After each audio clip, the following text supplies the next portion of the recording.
La fuente de la vida. Un viaje a través de los siglos y la historia de la humanidad.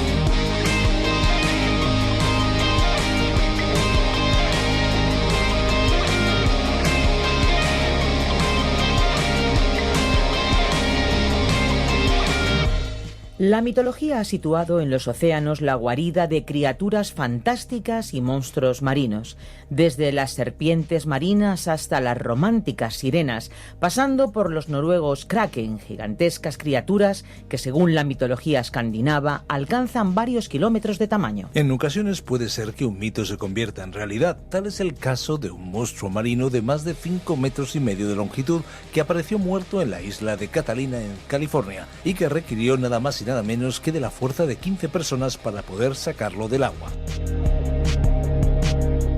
Hola, ¿qué tal amigos? Bienvenidos una vez más a La Fuente de la Vida. Soy Esperanza Suárez y junto a Fernando Díaz les presentamos este tiempo de descubrimiento de un libro que ha cambiado la historia de miles y miles de personas. Así es, Esperanza, un libro singular que es una verdadera biblioteca en un solo volumen. Hablamos de la Biblia, el libro de los libros, la palabra de Dios revelada a nosotros. La santidad del Evangelio habla a mi corazón. Ved los libros de los filósofos con toda su pompa, qué pequeños son en comparación a la Biblia. ¿Podrá creerse que este libro a un tiempo tan sublime y tan sabio sea obra de los hombres? Estas palabras fueron dichas por el escritor y filósofo Rousseau. Igualmente, el precursor del idealismo alemán, Immanuel Kant, dijo: la existencia de la Biblia como un libro para el pueblo es el mayor beneficio que ha experimentado la raza humana. En el mismo siglo XX, el conocido predicador Billy Graham afirmó: si fuese necesaria otra razón para demostrar que la Biblia es la palabra de Dios a los hombres, me bastaría observar el modo como satisface las necesidades de cada ser humano, y si alguien objeta diciendo que es solo palabras de hombres, entonces yo le invito a producir otra colección de escritos que dé al pecador una conciencia limpia. Está claro el impacto del libro de los libros, pero ahora llegamos a una pregunta clave: ¿cómo interpretamos la Biblia? Hoy en La Fuente de la Vida respondemos a esta pregunta vital. La Fuente de la Vida. En el programa de ayer hemos desarrollado temas fundamentales como la revelación, la inspiración y la iluminación de la Biblia. Nos queda para este programa el tema de la interpretación de la Biblia. Además, comenzaremos con una breve lista de normas o indicaciones prácticas para aprovechar al máximo el estudio de las Sagradas Escrituras. Hablemos ahora de la interpretación. Se refiere al significado de la palabra de Dios. Este es el motivo por el cual hay varios grupos y movimientos cristianos.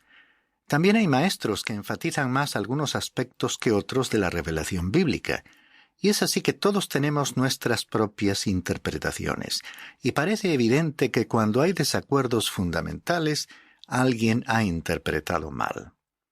En el intento de interpretar la Biblia deben seguirse algunas reglas que vamos a comentar a continuación. La primera regla es el propósito general de la Biblia. Debe considerarse en primer lugar, y esa es la razón por la que yo enseño toda la Biblia, porque creo que debes conocerla en su totalidad antes de llegar a una conclusión dogmática sobre un versículo de las Escrituras en particular. Es importante tener en cuenta a todos los versículos relacionados con un tema determinado. Segunda regla: ¿a quién se refiere la Escritura? Tomemos por ejemplo aquel pasaje bíblico del libro de Josué, el sucesor de Moisés, concretamente el libro de Josué capítulo 1 versículo 2, en que Dios le dijo a Josué: ahora pues, levántate y pasa este Jordán. En un viaje a Israel, cuando me encontraba en aquellas tierras, crucé efectivamente el río Jordán. Pero no lo hice para cumplir lo que dicen las Escrituras bíblicas. No me dije a mí mismo: bueno, al fin he obedecido a Dios cruzando el Jordán. Siempre que leo ese versículo, comprendo que Dios le estaba hablando a Josué. aunque sé que en estas palabras hay una gran lección para mí. No todas las Escrituras se dirigen a mí, pero por otra parte todas las Escrituras sí son para mí. Esta es, pues, una buena regla para recordar. Tercera regla. El contexto inmediato, anterior y posterior a un texto de la Biblia debe ser considerado. ¿De qué habla ese pasaje bíblico? ¿Y qué otros textos de las Escrituras tratan el mismo tema? Cuarta regla. Descubrir lo que dice el original. Si tú no lees hebreo o griego, debes procurar conseguir una traducción que sea lo más fiel posible al texto original. Aquellos que llevaron a cabo las primeras traducciones al idioma castellano creían que la Biblia era la palabra de Dios, y de acuerdo con esta creencia, trataron al texto con el máximo respeto. Cuando alguien traduce, debe extraer del idioma original el significado normal de las palabras y colocarlo en el otro idioma en términos o palabras comparables o equivalentes, incluso idénticas, si fuese posible. Lo que más tratan de lograr algunos traductores actuales es un lenguaje moderno. Pero al hacerlo así, no debe perderse lo que el idioma original está expresando. Por todo ello, lo realmente importante en una traducción de la Biblia es si ésta reproduce fielmente las palabras exactas del texto original. Quinta regla. Interpretar la Biblia literalmente. El ya fallecido Dr. David Cooper lo expresó con indudable acierto cuando dijo: cuando el significado evidente de las Escrituras está de acuerdo con el sentido común, no busquéis ningún otro sentido. Por lo tanto, entended cada palabra de un pasaje determinado en su significado principal, normal, usual y literal, a menos que los datos del contexto inmediato, estudiados a la luz de otros pasajes relacionados y de verdades axiomáticas y fundamentales, indiquen que dicho pasaje debe interpretarse de otra manera. Resumiendo, en el curso de los 2 últimos programas hemos estado examinando algunos puntos importantes en relación con el texto bíblico. Estos fueron revelación, inspiración, iluminación e interpretación. En primer lugar, hemos considerado la revelación, porque Dios ha hablado, tomando así la iniciativa de comunicarse con nosotros. En segundo lugar, hemos pasado a exponer el tema de la inspiración, que tiene que ver con el modo en que Dios ha hablado y con la garantía que tenemos de que las Sagradas Escrituras son lo que Dios realmente nos quiso decir y comunicar. En tercer lugar, hemos tratado el asunto de la iluminación, que se refiere a cómo podemos tener una comprensión profunda y correcta de la Biblia, para lo cual resulta esencial la intervención y ayuda del Espíritu de Dios. En cuarto y último lugar, hemos desarrollado el tema de la interpretación, más concretamente, las reglas a seguir cuando leemos y estudiamos la Biblia para entender el significado del mensaje. Algunas indicaciones prácticas.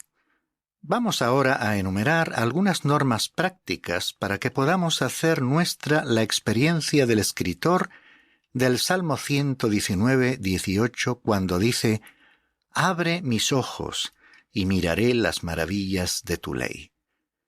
Te aseguro que si sigues estas instrucciones, recibirás bendiciones de Dios en tu corazón y en tu vida diaria. Son necesarias para un estudio fructífero de las Escrituras.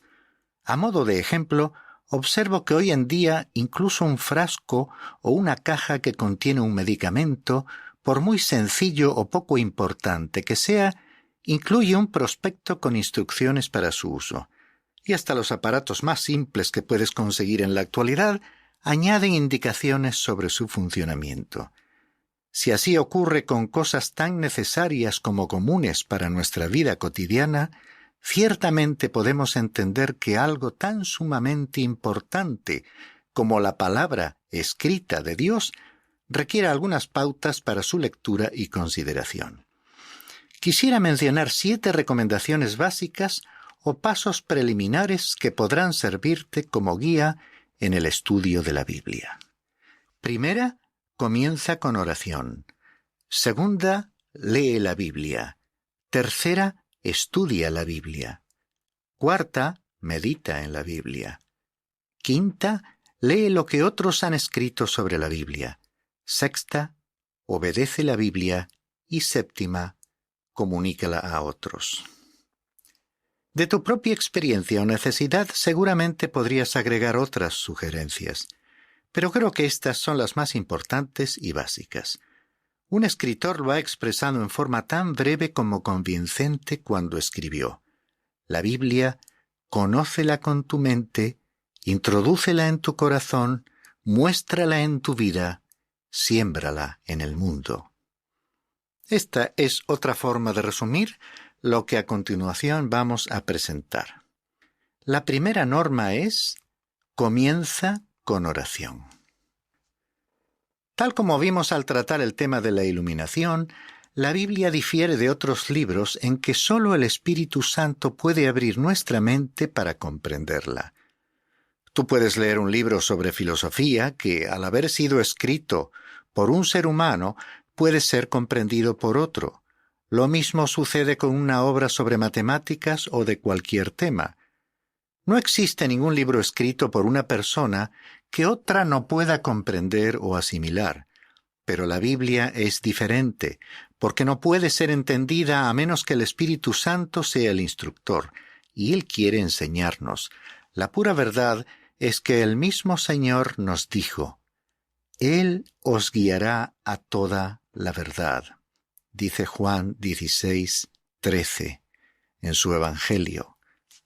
La pura verdad es que el mismo Señor, hablando del Espíritu, nos dijo: Él os guiará a toda la verdad. Estas palabras son del Evangelio de Juan, capítulo 16 y versículo 13. Cuando abrimos el libro de Dios, necesitamos comenzar con aquella oración del salmista que ya citamos al principio como un lema y como una aspiración. Abre mis ojos y miraré las maravillas de tu ley, dice el Salmo 119, 18. Cuando el escritor se expresó de esta manera, estaba pensando en el sistema revelado a Moisés. Pero nosotros podemos ampliar esta oración para que incluya a todos los libros de la Biblia. Es así que hoy podemos orar: abre mis ojos y contemplaré las maravillas de tu palabra. Cuando el apóstol Pablo estaba orando por los creyentes de la ciudad de Éfeso, no oró por la salud de ellos, aunque puede haberlo hecho en otra oportunidad. Tampoco oró para que obtuviesen riquezas. Y yo no sé si alguna vez realmente oró en tal sentido. Pero la primera oración de Pablo por aquellos efesios quedó registrada en una breve carta en la que les escribió lo siguiente: Por esta causa también yo, habiendo oído de vuestra fe en el Señor Jesús y de vuestro amor para con todos los santos, no ceso de dar gracias por vosotros, haciendo memoria de vosotros en mis oraciones. Dice en Efesios 1, versículos 15 y 16. Ahora bien, ¿cuál fue el motivo de la oración de Pablo? Él lo expresó así, y la cita es de Efesios 1, versículos 17 y 18. Que el Dios de nuestro Señor Jesucristo, el Padre de gloria, os dé espíritu de sabiduría y de revelación en el conocimiento de Él, alumbrando los ojos de vuestro entendimiento, para que sepáis cuál es la esperanza a que Él os ha llamado, y cuáles las riquezas de la gloria de su herencia en los santos. Como podéis ver, la oración de Pablo expresa el deseo de que ellos alcancen sabiduría y comprensión de la revelación del conocimiento de Jesucristo, es decir, que lleguen a conocer la palabra de Dios, y que los ojos de su entendimiento puedan ser iluminados para que sean capaces de comprender, en alguna medida, la esperanza que implicaba el llamamiento que habían recibido de Cristo. Así que esta es la oración del apóstol. Y si alguien alguna vez orase por mí, esto es exactamente lo que yo desearía que esa persona pidiese a Dios por mí. Que mis ojos, más concretamente mis ojos espirituales, pudieran ser abiertos. Y a mí también me agradaría orar por vosotros de la misma manera. Creo que lo más importante en la hora actual, para ti y para mí, es conocer la voluntad de Dios. Y su voluntad está expresada en la palabra de Dios. Y no podemos conocer esa palabra de Dios a menos que el Espíritu de Dios sea nuestro Maestro. Esto es precisamente lo que Pablo dice a los creyentes de la ciudad de Corinto en su primera carta a ellos. En el capítulo 2, versículos 12 y 13 de la primera epístola. Y nosotros hemos recibido no el espíritu del mundo, sino el Espíritu que viene de Dios, para que conozcamos lo que Dios nos ha dado gratuitamente.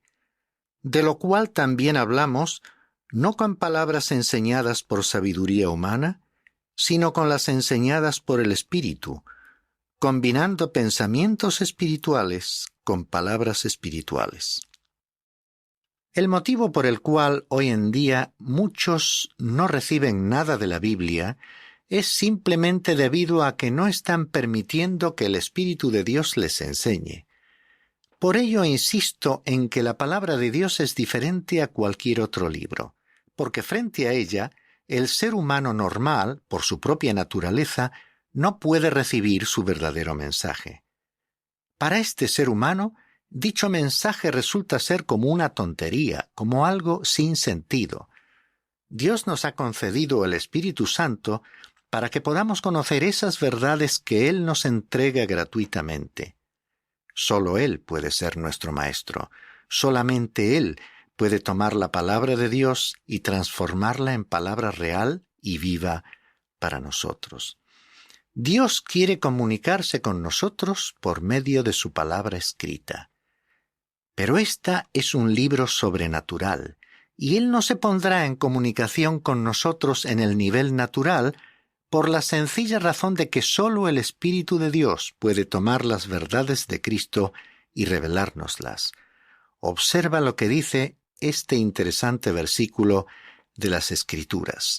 Se trata de 1 Corintios 2:11. Porque ¿quién de los hombres sabe las cosas del hombre, sino el espíritu del hombre que está en él? Así tampoco nadie conoció las cosas de Dios, sino el Espíritu de Dios. En una manera muy concisa y comprensible, estas palabras nos muestran el motivo por el que el Espíritu de Dios debe ser nuestro Maestro. Tú y yo, entre nosotros, nos entendemos, pero no podemos comprender a Dios. Sabemos que suele hablarse de una barrera generacional que hace problemática la comunicación entre las diversas generaciones. Pero aunque resulta difícil para una persona mayor y para un joven ver las cosas desde el mismo punto de vista, todos podemos comunicarnos unos con otros porque somos seres humanos. Es posible entendernos. Sin embargo, sinceramente, yo no entiendo a Dios a menos que Él se me revele. Por ejemplo, yo solía preguntarme cómo se sentiría Él en un funeral. Bueno, entonces encuentro que el Señor Jesús estuvo en el entierro de su amigo Lázaro y observo que Él lloró. Esto me permite saber cómo siente Dios, y sé cómo siente Él con respecto a muchas cosas, porque el Espíritu de Dios me las ha revelado por medio de la palabra de Dios. Cuando era pastor de una iglesia en Nashville, en el estado norteamericano de Tennessee, me levanté en una luminosa mañana y miré por mi ventana. Durante toda la noche había caído una gran cantidad de nieve, cubriendo todo lo que fuese poco atractivo o imperfecto con un manto maravilloso. Me senté en mi despacho para contemplar mejor la escena, cuando vi que un anciano de mi iglesia, vecino mío, salió de su portal llevando 2 cubos para carbón llenos de cenizas con la intención de vaciarlos en el callejón. Le vi detenerse y mirar a todas partes, y me sonreí, porque imaginaba cómo se sentía, como yo mismo me había sentido al contemplar toda esa nieve que había caído durante la noche.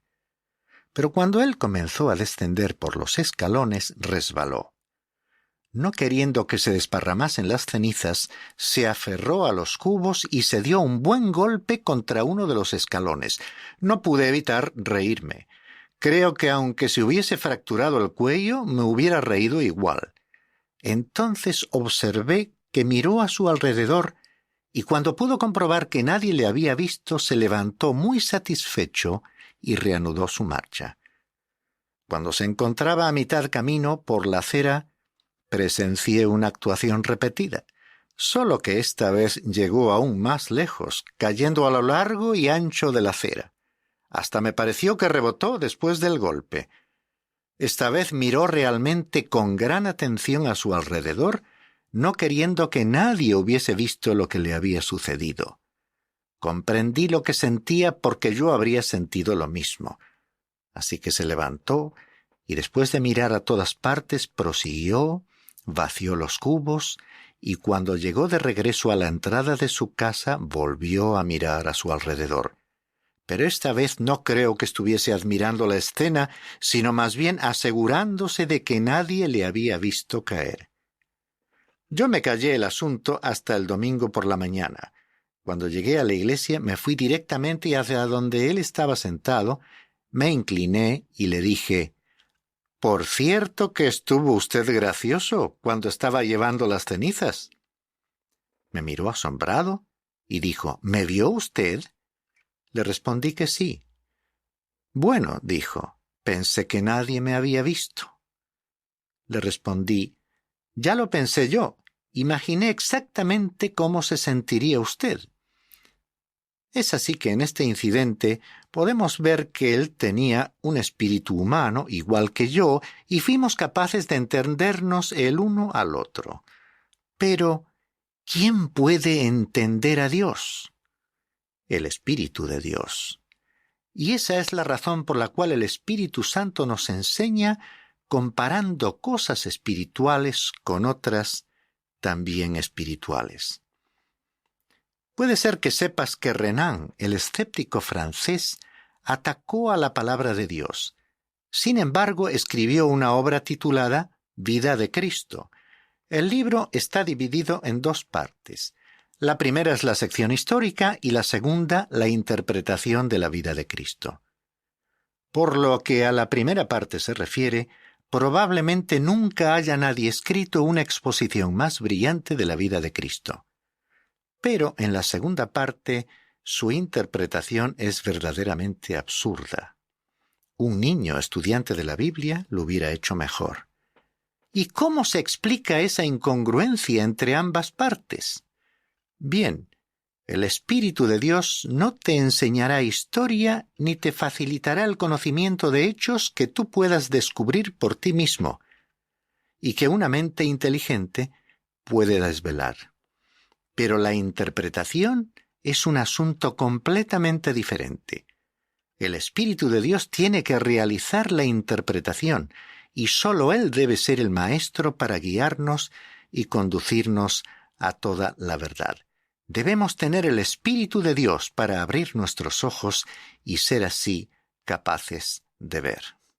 Y se nos dice que tenemos que pedir su ayuda. En el Evangelio según Juan nos dice el Señor Jesús: «Aún tengo muchas cosas que deciros, pero ahora no las podéis sobrellevar. Pero cuando venga el Espíritu de verdad, Él os guiará a toda la verdad. Porque no hablará por su propia cuenta, sino que hablará todo lo que oyere, y os hará saber las cosas que habrán de venir. Él me glorificará, porque tomará de lo mío y os lo hará saber. Todo lo que tiene el Padre es mío. Por eso dije que tomará de lo mío y os lo hará saber. Todavía un poco y no me veréis, y de nuevo un poco y me veréis, porque yo voy al Padre». He leído estas palabras del Evangelio según Juan, capítulo 16, versículos 12 al 16. Así que el Señor Jesús está diciendo que tenemos que preguntar. Él tiene muchas cosas para nosotros y ha enviado al Espíritu Santo para que sea el Maestro. Otra vez dice en el mismo libro y el capítulo 14. Mas el Consolador, el Espíritu Santo, a quien el Padre enviará en mi nombre, Él os enseñará y os recordará todo lo que os he dicho. Amigo mío, el Espíritu Santo es el Maestro, y Él debe ser el que nos conduce y guía a toda la verdad. Si alguna vez has aprendido algo a través de mi programa de estudio bíblico, no será porque este humilde predicador haya sido el Maestro, sino porque el Espíritu de Dios está revelándote la palabra de Dios. Esta es entonces la primera norma: comenzar con oración y pedir al Espíritu de Dios que sea tu Maestro. En este programa hemos tratado, pues, el tema de la interpretación. A continuación comenzamos con la primera de 7 normas o indicaciones prácticas. Esta primera sugerencia nos ha estimulado a comenzar con oración todo contacto con la palabra de Dios. En nuestro próximo programa proseguiremos con estas normas para aprovechar al máximo el estudio de la Biblia.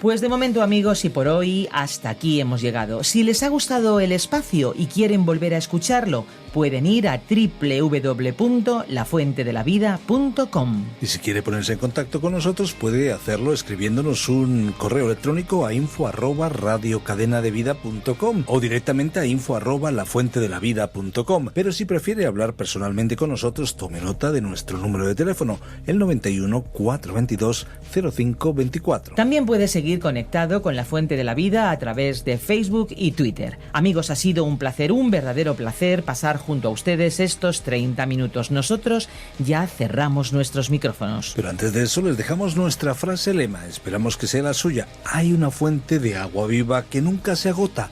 Beba de ella.